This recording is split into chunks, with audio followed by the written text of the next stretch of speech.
지금의 시장을 가지고 영원할 것 같이 생각을 해요. 집값이 떨어졌을 적에는 예를 들면 작년 12월쯤에 하락기가 왔더니 뭐 조정기가 왔잖아요. 그렇게 많이 떨어지지 않았는데 한 5% 정도 떨어지고 거래가 한 서울 1,800건이면 거래가 잘 안 됐잖아요. 그러면은 이게 계속될 것 같다는 말이죠. 그러니까 거래량이 안 터지는 거잖아요. 그런데 반대로 지금은 막 남들도 다 사고 막 이러고 막 다 오르고 그러니까 또 영원히 오를 것 같아요. 근데 시장은 변한다. 시장은 변하고 지역적으로도 굉장히 변한다. 네, 분전 아카데미의 김건우 대표님하고 이야기 나누고 있습니다. 그러면은 결국에 지금 이런 상황들을 쭉 듣고 나면은 당분간 뭐 5년, 10년 뒤는 모르겠지만 한 2, 3년 정도로 봤을 때는 좀 특히 이제 서울 수도권 쪽은 이제 상승세가 좀 예상이 되고 지방 쪽은 어떤 뭐 규제가 풀려야지 된다라고 보면은 약간 시장에 뭐 이제 집을 사겠다는 분들은 방향이 좀 명확해지는 것 같아요. 그냥 그럼 서울 수도권 사야 되는 거 아닌가? 이렇게 생각이 될 것 같거든요. 그렇게 이해하면 되는 걸까요? 뭐 장기적인 결정으로 보면은 사실은 뭐 사셔도 될 것 같고 단기적인 결정으로 보면은 지금 올해 되게 많이 오른 곳들은 조금 저도 고민이 많이 돼요. 그것은 본인들의 어떤 상황, 뭐 실거주적인 상황 이런 것들을 잘 판단해야 되지. 가격적으로 봤을 때 무조건 지금이라도 들어가 하기에는 사실은 조금 이미 좀 부담스러워요. 진작 사시지라는 말을 하기에도 좀 죄송스럽긴 한데 어쨌든 지금 약간 부담스럽고 만약에 여기서 좀 더 오른다라고 하면은 저는 한 발 뺄 것 같고. 근데 지금 양극화가 굉장히 많이 벌어진 상황이라서 서울시 내에서도 정거점하고 아직 먼 곳들도 많아요. 괜찮은 단지고 신축인데도 아직 정거점하고 먼 곳들도 많거든요.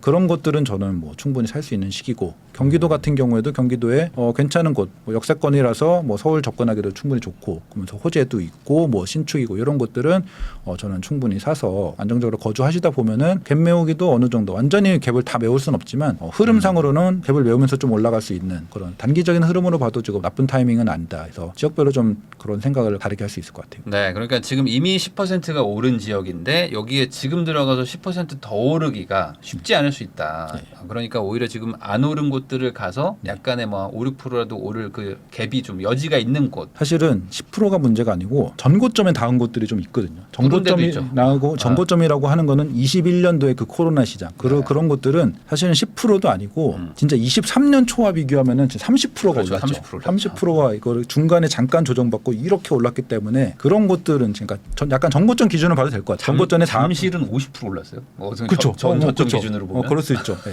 그렇죠. 완전 동마다 다르겠지만 50% 40% 이렇게 올랐잖아요. 그런 곳들 21년 고점에 닿은 곳들을 지금 사도 될까라고 하면은 저는 예를 들어서 그런 건 있어요. 가게 부담스럽지만 내가 지금 여기를 안 사면은 전세를 살아야 되니까 2년 후 즉 26년 말에나 사야 돼라고 하면 그럼 지금 사고 2년 기다리는 건 좀 심하고 지금 사라 이렇게 할 수 있을 것 같고 근데 만약에 뭐 지금 살지 뭐 3개월 후에 살지 이거를 마음대로 조정할 수 있는 사람이다라고 하면은 굉장히 다방면으로 고민을 해봐야 될 것 같아요. 지역도 만약에 내가 여기 살아도 되고 여기 살아도 된다라고 하면은 정고점 다음 곳보다는 좀 아직 룸이 있는 곳들 그런 곳들을 선택할 수 있을 것 같아요. 근데 이제 이런 거 있지 않습니까? 그 전고점이라는 게 이제 아마 시청하시는 분들도 제 질문을 궁금해하실 것 같은 게 전고점이라는 게 그때는 막 대세 상승장이었으니까 막 올라갔던 건데 이게 단순히 전고점을 이제 다시 회복 못하는 지역들도 분명히 있을 거거든요. 당분간은. 근데 이거를 구분하기가 참 어렵잖아요. 네네. 그래서 이게 무조건 전고점 높았던 거를 가라라고 말하는 건 또 아니지 않습니까? 그렇죠. 그러니까 그게 어렵죠. 그게 어려운데, 그러니까 그것도 사실은 그 올랐을 적에, 그러니까 21년 상승장뿐이 아니고 사실은 뭐 17년부터 21년까지 쭉 올랐던 거잖아요. 그때 처지지 않았던 곳들이 있거든요. 뭐 예를 들어서 뭐 그냥 굳이 지금 지역을 하나 말씀드리면은 고덕 요새 많이 오른 강남 3구는 아니지만 굉장히 많이 오른 곳들이 고덕인데 고덕과의 어느 정도 갭을 이렇게 유지하면서 약간 벌어지면 또 따라가고 벌어지면 따라가고 이런 흐름들이 지난 상승장에도 있었어요. 올해 같은 경우에는 고덕 엄청 빨리 올라가는데 뭐 신길은 지금 오르긴 올랐는데 그 정도는 아니었어요. 그렇다고 하면은 고덕과 신길을 비교하지 않아도 지금 신길 사도 돼요라고 하면은 신길은 지금 뭐 나쁘지 않은 타이밍인 것 같아요. 이렇게 얘기할 수 있겠죠. 그래서 지난 상승장 때의 흐름을 잘 보시고 여기는 늦더라도 오르는 곳인 것 같다. 이런 판단이 되면은 괜찮을 수 있죠. 그러니까 이게 결국에 이렇게 생각을 해야 되는 것 같아요. 먼저 오르고 나중에 오르고 이렇게 순서가 있는 거지. 네, 맞아요. 뭐 올랐던 애만 계속 가는 건 아니다. 맞아요. 이 시장이라는 게. 장기적으로 보면은 어쨌든 강남이나 완전 상급지 같은 곳과 서울의 중급지 같은 그런 곳들이 벌어지긴 해요. 그래서 벌어지긴 하지만 계속 벌어지기만 벌어지기만 하는 게 아니고 벌어졌다가 좁혀졌다가 벌어졌다가 좁혀졌다 하면서 추세적으로는 조금씩 벌어지긴 하지만 중간에 좁혀지는 그런 구간이 있긴 있으니까 너무 벌어졌을 적에는 밑에 있는 곳들을 좀 살 수 있겠죠. 지금이 약간 그런 식인 거죠. 약간 지금 지금 단기적으로 맞아요. 벌어지고 네, 있는. 맞아요. 네, 그래서 오히려 이럴 때 좀 최상급지라든지 아니면은 막 언론에 나오는 동네들 막 엄청 올랐다. 네. 뭐 자고나니 뭐 5천 올랐다 이런 네, 동네들은 지금은 좀 조심해라. 그리고 원래 배액 배상 얘기 나오면은 100 배상이라는 건 엄청난 거잖아요. 네. 계약금 10%를 배상해 준다는 거니까 약간 과열성을 그 동네는 100 배상하는 그 동네는 과열성을 의심해 볼 필요도 있죠. 네, 100 배상한다는 거는 1년 안에 10% 이상 올라갈 거라는 자신감이 있지 않으면 그렇죠. 안 네. 해주는 건데 예. 보통 그 정도를 한다는 거면은 오히려 고점일 수 있다.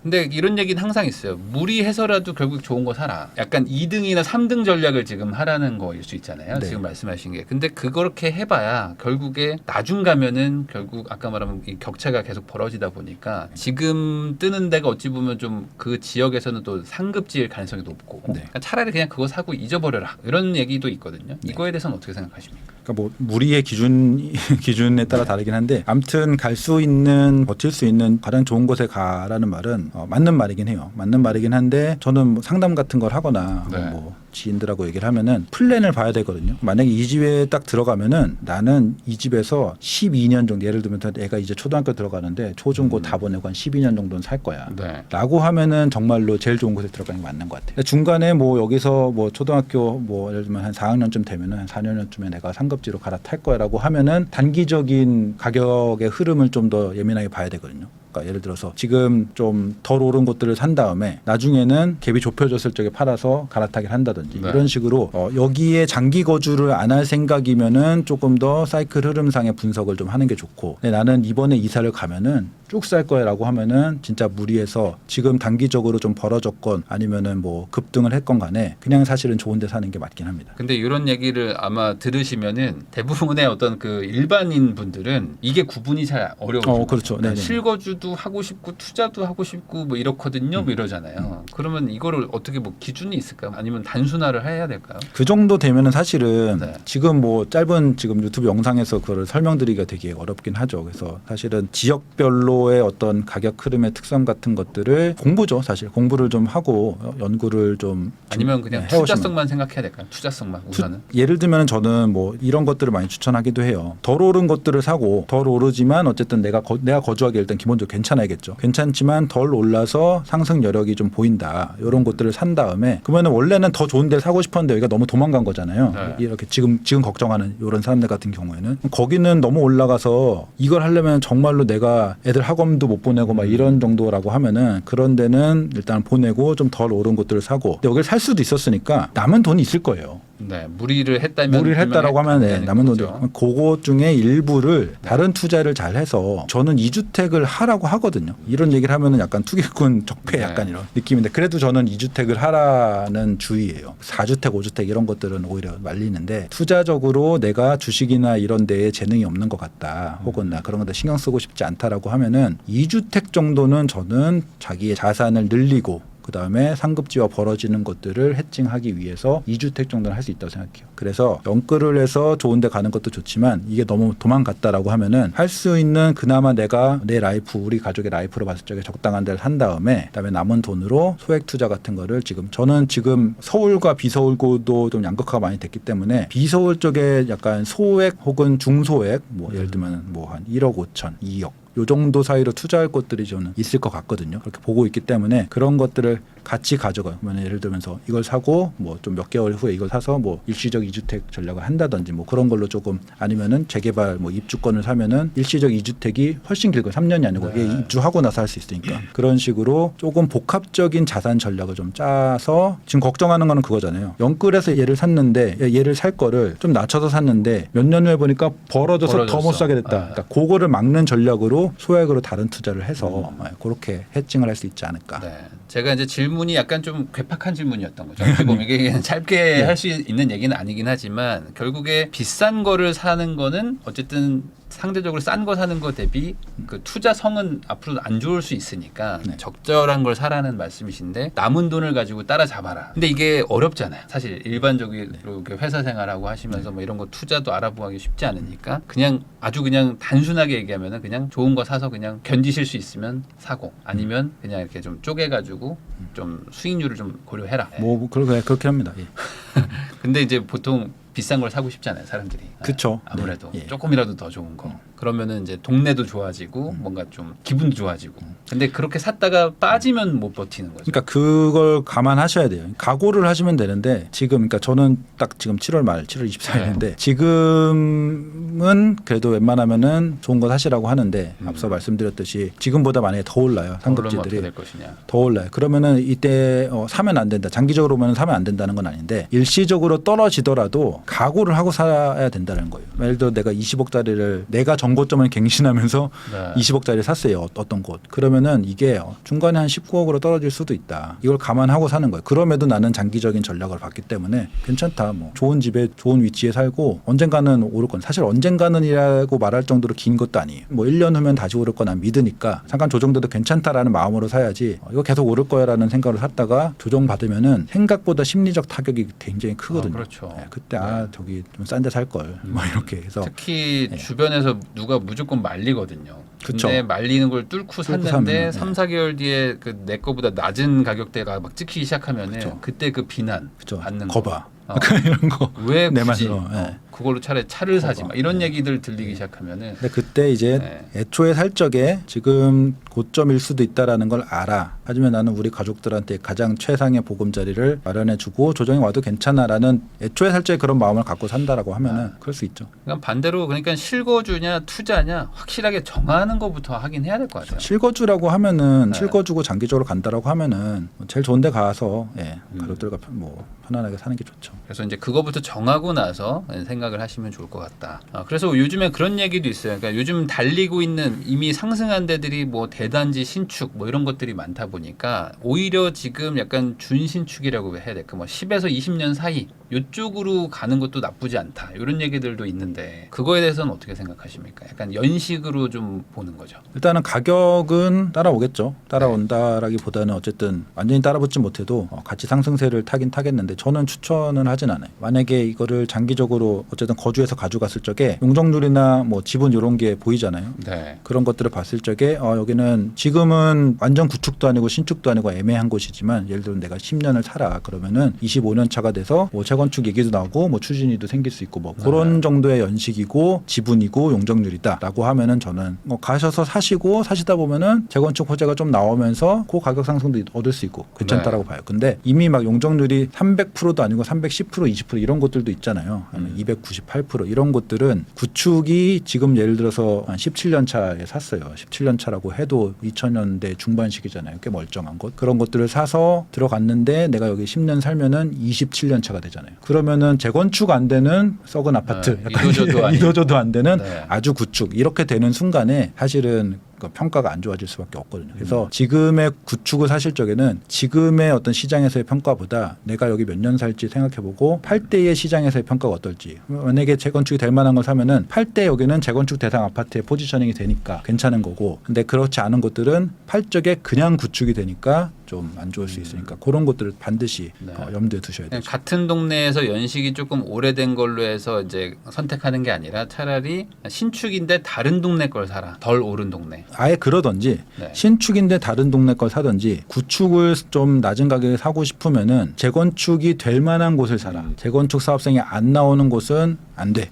재건축이 될 만한 곳은 구축이어도 살 수 있다. 그래서 오히려 이제 애매한 걸 사는 게 제일 안 좋을 수 있다. 애매한 걸 사는 게 제일 안 좋고. 그럼 차라리 아예 그냥 재건축 재개발로 아예 가버리는 건 어떻습니까? 아예 가버리는 것도 저는 괜찮다라고 보는데 이건 개인적인 성향인데 재건축 재개발은 순수하게 투자로 봐야 되는 것 같고요. 그래서 너무 상급지로 보는 것도 돈이 너무 많이 들어가고 너무 큰 돈을 길게 묶어둬야 되기 때문에 오히려 전 상급지 재건축은 또 애매하다고 보고 재건축 재개발은 오히려 조금 적은 돈으로 들어가는 순수 투자로 들어가는 것 아니면은 말은 재건축 재개발 투자지만 뭐 예를 들면은 이미 착공을 했어요. 혹은 곧 착공할 예정이에요. 네. 그래서 추후 실거주를 위한 저는 이거는 좋다라고 생각하거든요. 네. 그래서 여기가 만약에 신축이었으면 얼만데 입주권이기 때문에 좀 총 매매가를 좀 싸게 살 수 있다. 그러니까 분양권 사듯이 조금 낮은 가격에 미래의 신축을 산다라는 개념으로 하는 게 제일 좋다라고 생각을 하고요. 근데 재건축에 저는 이거는 사람마다 다를 수 있어요. 몸테크를 해서 20년 정도 버티면 신축이 되겠지. 이런 거는 저는 조금 비추합니다. 왜냐하면은 20년은 좀 과장이긴 한데 10년 후 비추하는 거는 거의 대부분 생각보다 더 오래 걸려요. 보통은 추진위 같은 데서 언제 뭐 관리 처분인가가 나고 언제 착공하겠다라고 굉장히 멋지게 이상적인 플랜을 쫙 세우거든요. 그러면은 뭐 저희 어머니도 지금 재건축 쪽 아파트에 사시는데 연세 많으신 분들은 와, 이게 금방 되는구나 이렇게 믿으시기도 해요. 그런데 현실은 그렇게 되는 경우도 없지 않아요. 엄청나게 빠른 곳들이 존재하거든요, 분명히. 그런데 확률적으로 80% 이상은 그거보다 늦어지고 일부는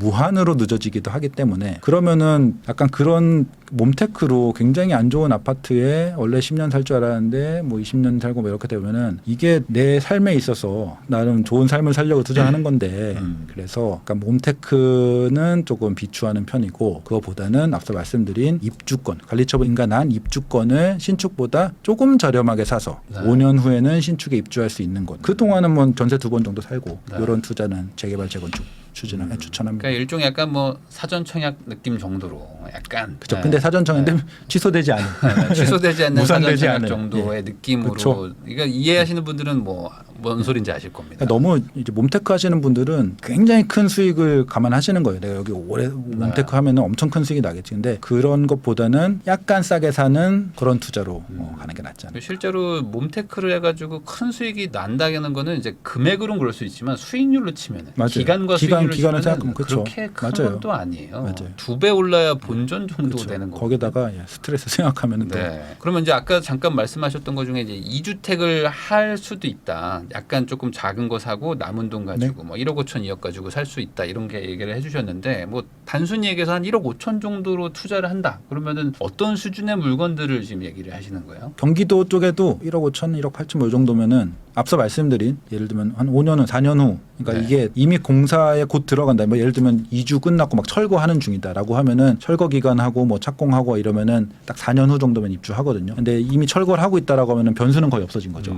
그런 곳들 변수가 상당히 사라진 곳들을 미리 사서 들어가는 곳들은 경기도 중에 조금 외곽지 정도 가면은 한 2억 정도에도 여전히 좀 있어요. 그런 네. 곳들. 아니면은 조금 앞에 그러니까 이주를 시작하고 있는 곳들. 그런 곳들의 재개발 투자 이런 네. 거 지금 말씀드리는 게 약간 이해가 안 가신다라고 하면은 요건 조금만 찾아보면은 사실은 입주권 정도는 내용이 나올 수 있어요. 아니면 뭐 강의를 들으실 수도 있고 해서 그런 투자도 괜찮고 요새 또 생각하는 거는 이거는 장기적으로 보라는 건 아닌데 일개시구 선도지구 같은 거 되게 이슈가 많잖아요. 그런데 분당 같은 경우는 가격 반영도 많이 됐고 굉장히 핫한데 비분당권 중에는 가격도 되게 안 올랐는데 오히려 분당보다 선도지구 경쟁은 치열하지 않아요. 물론 네. 다 하긴 하지만 그래서 점수하고 뭐 이렇게 추진 분위기 같은 걸 보면은 약간 보이는 것들이 여기는 반드시 선정되겠는데 이렇게 보이는 것들이 있거든요. 그러면은 이 점수 같은 것들은 사실 인터넷 찾아보면은 뭐 예를 들면 선도지구 점수 이런 거 검색해 보면은 막 쫙 정리해주는 블로거들도 네. 딱 있고요. 뭐 상동, 평촌 뭐 다 있으니까 굉장히 유력한 곳들을 미리 들어갈 수도 있고 아니면은 저는 그런 것도요. 아예 분당이 아닌 곳들은 선도지구에 지정이 되더라도 가격이 바로바로 안 오를 수 있거든요. 그런 것들이 딱 지정되면은 지정됐거든 하면은 지금은 약간 분위기가 비상급지 재건축은 건드리지 마. 약간 이런 분위기가 좀 있잖아요. 어차피 안 돼 이런. 그런데 지금의 분위기가 쭉 이어지는 건 아니에요. 뭐든지 다 똑같아요. 항상 지금 안 좋다고 생각하면은 영영 안 좋을 것 같고 지금 좋으면 영영 좋을 것 같은데 그렇지 않거든요. 시장은 계속 변하니까 지금 그런 오히려 안 좋은 분위기 속에서 확실히 정책적인 메리트를 딱 받았을 때 예를 들면 선도지구로 딱 선정이 됐다 이러면은 그때 약간 호가가 오를 수는 있죠. 근데 그걸 잡고 그러면 만약에 그 선도지구가 조합 설립이라도 된다 이러면 되네 이렇게 되잖아요. 그러면 분명히 일확천금은 아니더라도 그런 비분당 어떤 선도지구 이런 데는 투자금이 되게 작아요. 말씀하신 대로 1억 5천도 아니고 1억 정도로 들어갈 수 있는 것도 있어요. 1억 1천, 1억 2천 이런 것들. 수익률적으로 보면은 웬만한 주식 투자보다는 네. 훨씬 나을 수 있고 그다음에 지금 이게 괜찮을 수 있다라고 얘기한 거는 지금 가격이 그런 어떤 호재를 반영을 하고 있지도 않고 시장 자체는 그런 수도권 외곽지에 물이 들어오지도 않았고 했기 때문에 가격이 또 한번 빠지기도 했었고 이미 빠진 상태잖아요. 네. 그래서 이거는 손해를 보기도 쉽지 않아요. 그러니까 만약에 최악이 보합이다. 그러면은 좀 이거는 안정적인 어떤 투자적으로 1억 천금까지는 아니더라도 뭐 안정적으로 1억 넣어서 뭐 한 2년 후에 뭐 한 6천 정도 올랐다. 이러면 네. 좋은 투자잖아요. 네. 뭐 그 정도의 생각을 할 수 있지 않을까. 그 일기 신도시에 대해서는 많은 분들이 좀 의견이 분분하긴 한데 아까 말씀하신 것처럼 재건축이라는 건 또 분명히 다시 올 거거든요. 네. 그 2014년도만 해도 재건축 절대 하지 마라 이런 기사들 많습니다. 그쵸. 아니, 절대 끝났다 우리나라 재건축 끝났다 했는데 결국 다시 오는 것처럼 시장의 어떤 시간이 해결해 주는 게 아닌가라는 생각도 좀 듭니다. 네, 그럼 마지막으로 대표님한테 요거 한번 좀 여쭤보겠습니다. 지금 부동산 살려고 하는 사람들 되게 많고 특히 이제 지금 거래량이 막 폭발한다 뭐 이런 얘기들이 막 계속 나오다 보니까 조급한 분들도 많을 텐데 지금 이 시점에서 집을 살까 말까 고민하는 분들한테 가장 중요한 포인트 뭐 이거는 제일 좀 챙겨야 된다 이런 게 있다면 뭐라고 생각하세요? 그러니까 앞서 말씀드린 대로 일단은 이거를 내가 몇 년을 살 건가, 그러니까 진짜 실거주로 장기적으로 할 건가 이런 것들을 그런 진짜 실거주 차원에서의 내 우리 가족의 라이프 그런 사이클 이런 것들을 반드시 고민을 하시고 이게 엄청 장기적으로 가는 거다라고 하면은 뭐 지금도 과감하게 좀 좋은 데를 선정을 하시는 게 좋을 거고 그런 거를 감안하시고 만약에 어쨌든 중간중간에 갈아타기를 하면서 업사이드를 할 거다라고 하면은 단기적인 사이클 공부를 좀 하시면 좋을 것 같고 그런 생각을 하실 적에 반드시 염두에 두실 거는 사람들이 앞서도 한번 말씀드렸지만 지금의 시장을 가지고 영원할 것 같이 생각을 해요. 예를 들어서 집값이 떨어졌을 적에는 잠깐 조정이 예를 들면 작년 12월쯤에 하락기가 왔더니 뭐 조정기가 왔잖아요. 그렇게 많이 떨어지지 않았는데 한 5% 정도 떨어지고 거래가 한 서울 1,800건이면 거래가 잘 안 됐잖아요. 그러면은 이게 계속될 것 같다라는 말이죠. 그러니까 못 사는 거잖아요. 그러니까 거래량이 안 터지는 거잖아요. 그런데 반대로 지금은 막 남들도 다 사고 막 이러고 막 다 오르고 그러니까 또 영원히 오를 것 같아요. 근데 시장은 변한다. 시장은 변하고 지역적으로도 굉장히 변한다. 그거를 꼭 염두에 두시면 좋고 단기적으로는 계속 그런 들쭉날쭉한 시장이 계속 반복이 되면서 추세적으로는 오르니까 장기적으로 봤을 적에는 좋은 거를 사서 추세적으로 언젠가 들쭉날쭉하더라도 추세적으로 오르는 거를 취하시고 근데 내가 막 중간중간 갈아타기를 해서 내가 자산 상승을 좀 복잡하게 어떻게 하겠다라고 하면은 그런 중간에 변곡점들이 분명히 올 것이고 그런 사이클이 과거엔 어떻게 하는지 좀 공부를 해보시고 조언을 얻을 때가 있으면 조언도 얻으시고 장기적으로 안 볼수록 공부를 많이 하신 다음에 지금 당장 매수를 해야 돼서 공부할 시간이 없다라고 하면은 뭐 전문가한테 상담을 받을 수도 있죠. 혹은 주변에 이미 투자를 많이 하는 그런 잘 아는 사람들하고 상의를 할 수도 있고 그래서 공부를 하든지 뭐 상의를 하든지 굉장히 쉬운 거니까 다시 말씀드리면은 실거주로 장기로 볼수록 쉽고요. 결정을 하시면 돼요. 제일 쉽죠 그건. 그냥 의사결정을 하시면 돼요. 제일 좋은 거, 우리 가족들이 제일 편안하게 살 수 있는 곳을 그냥 사시면 되는 거고. 근데 조금 내가 돈이 그렇게 많지는 않으니까 조금 갈아타기, 뭐 일시적 이주택 갈아타기 이런 것들을 잘 해서 나의 자산을 부동산으로 차곡차곡 더 끌어올리고 싶다라고 하면은 공부, 조언 이런 것들을 적극적으로 받아서 고민을 짧고 굵게 하셔서 매매를 하셔라. 사실 집이라는 게 결국에 뭐가 오르고 뭐 나중에 오르고 이런 순서는 있지만 길게 보면 그쵸. 결국에 다 같이 올라가는 게 뭐 지금까지 어떤 추세였기 때문에 이제 장기적으로 보시면 되게 쉬운데 결국에 이제 항상 다음에 뭐가 올라요 이걸 맞추려고 하시다 보니까 그러면서 이제 어려워지는 것 같긴 합니다. 그러니까 이제 본인이 어떻게 집을 대하는지 결정하시고 그 다음에 그거에 맞춰가지고 그리고 한 가지 더 말씀드리면 편견을 벗어나셔도 돼요. 뭐 예를 들면은 무조건 인설해야 된다라는 그런 편견도 되게 많잖아요. 뭐 경기도 중에 경기 남부 같은 경우는 서울 못지않게 포텐셜이 좋거든요. 그러니까 그런 식으로 자기의 생각에 벽을 치지 마시면 좋을 것 같아요. 재건축 재개발 절대 안 돼. 이런 것도 아니고 경기도는 뭐 절대 서울이 무조건 좋아 이런 것도 아니고 개별적으로 판단해야 돼요. 제가 둔촌주공이 헬리오보다 비싸질 것 같다라고 얘기했더니 강동구가 무슨 약간 이런 거거든요. 강동구 송파구가 중요한 게 아니라고. 그 입지 자체가 중요해요. 편견을 가지시면 안 돼요. 그러니까 딱 뭔가 벽을 치지 마시고 되게 열린 사고를 좀 하시는 게 좋은 선택을 하는 게 도움이 될 수 있을 것 같아요. 가장 먼저 버려야 되는 편견이 행정구역이죠. 맞아요. 행정구역부터 저는 버리면 됩니다. 맞아요. 서울시 뭐 이런 거에. 그런 거부터 버리는 게 이제 부동산의 시작이다. 이렇게 정리도 할 수 있을 것 같습니다. 지금까지 김건우 대표님과 함께 지금 이제 하반기 부동산 시장부터 앞으로 어떻게 또 전세 매매가 움직일지 그리고 이 상황에서 우리는 뭘 해야 될지 이야기 한번 나눠봤습니다. 귀한 시간 시청해 주셔서 다시 한번 감사하다는 말씀 전하면서 저도 인사 나누도록 하겠습니다. 오늘 나와주셔서 감사드립니다. 네, 감사합니다.